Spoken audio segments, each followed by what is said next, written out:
Yo, what's up, guys? It's Tunes here with a new review on the Sora V2. This was kindly sent out to me by Nacho Customs and the Ninjutso team, so I do have full appreciation towards them. And even though I'm friends with them and they kindly sent this out for a review, I'll be brutally honest on the quality, performance, and the overall thoughts I have while using the mouse for almost 3 weeks now. So let's get into the weight of the Sora V2. This is a revision and has a lot of upgrades, and I will be talking through each upgrade from the original Sora. The main upgrade and the main marketing point they are making is that this only weighs 39 grams.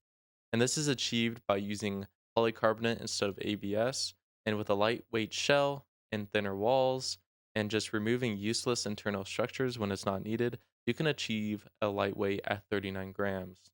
And I will say this feels pretty incredible considering it feels like a normal ABS mouse, but you do get the benefits of the polycarbonate being extremely light at only 39 grams. It is a smaller shape, so I feel like the lightweight suits it very well. And I do have people asking me if I could go lighter if I wanted that. And I definitely would. In my opinion, the lighter the better because it's really just about comfort the lighter you get. And it's really hard for me to use anything over 60 grams now because I'm just so adapted to lighter mice nowadays.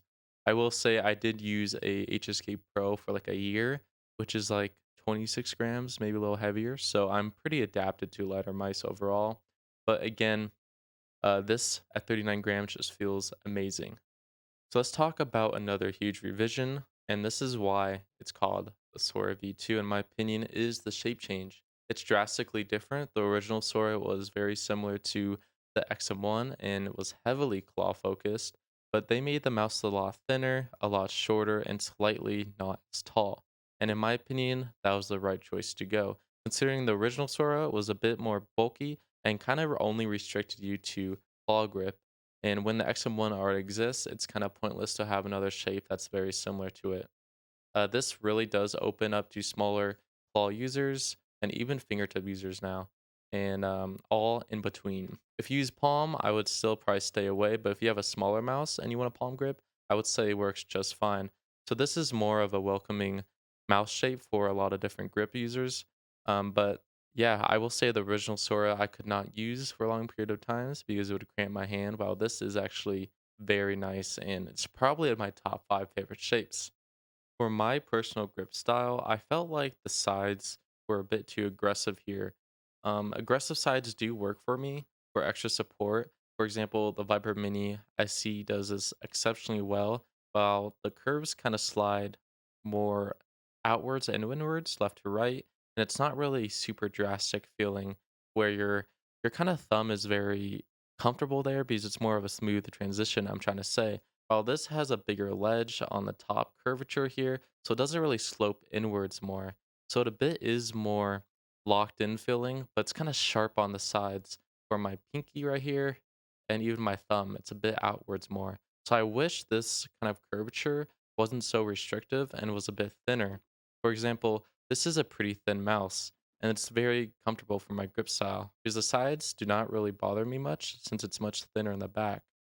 This almost feels like the Lamzu Lantis Mini, how the sides kind of flare out much more than traditional mice. I will say this is not as drastic as that, but that's just one example I would give it close to.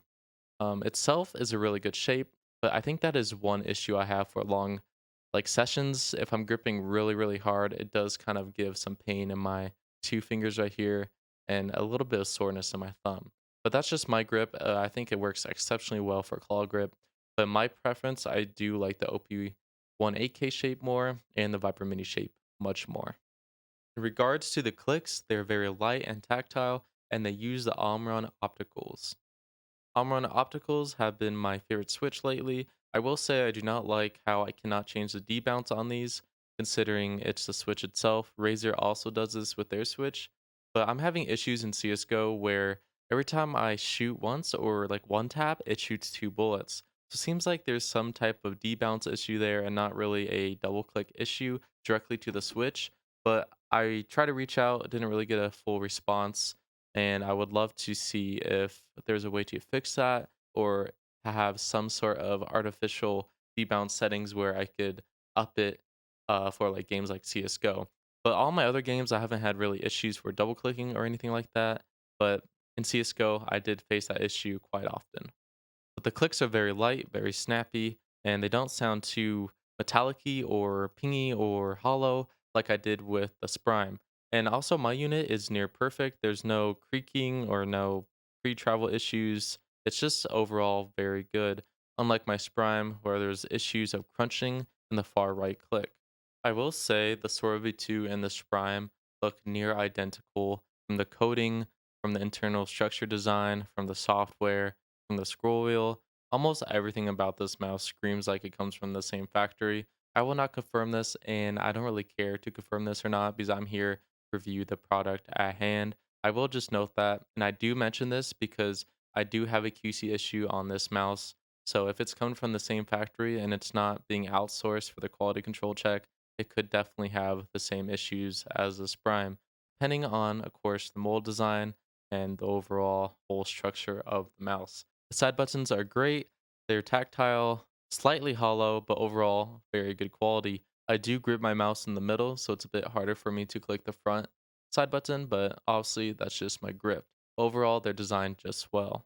Scroll wheel is smooth with enough defined steps where it's going to be perfect for tap strafing in an Apex or B hopping in CSGO. No issues there.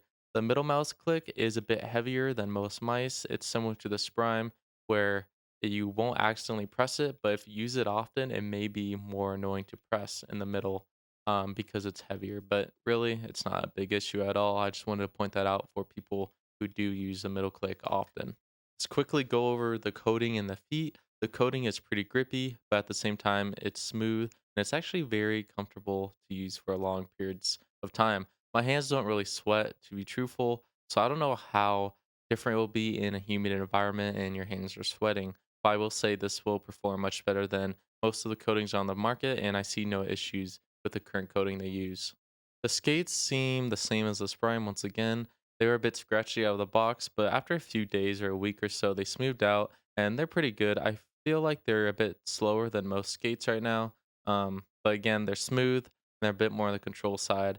If you really care about upgrading, do so. But in my opinion, it's not really worth the effort, and they're pretty good overall. So the Sora V2 comes in at $100 with a 1K hertz dongle, which is fairly priced, to be honest. The quality you're getting here is fantastic. I love the weight, I love the feel of the mouse, the shape, everything is top tier in my opinion.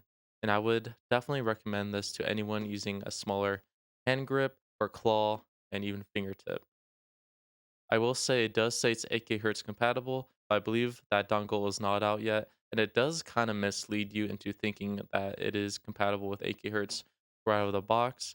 But just note on top of the price tag, if you do want the better performance, you will have to buy the dongle separately.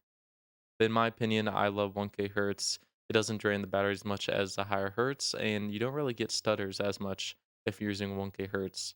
Obviously, you're not going to get the beneficial performance boost with higher hertz, but in my opinion, I just stick to 1K hertz.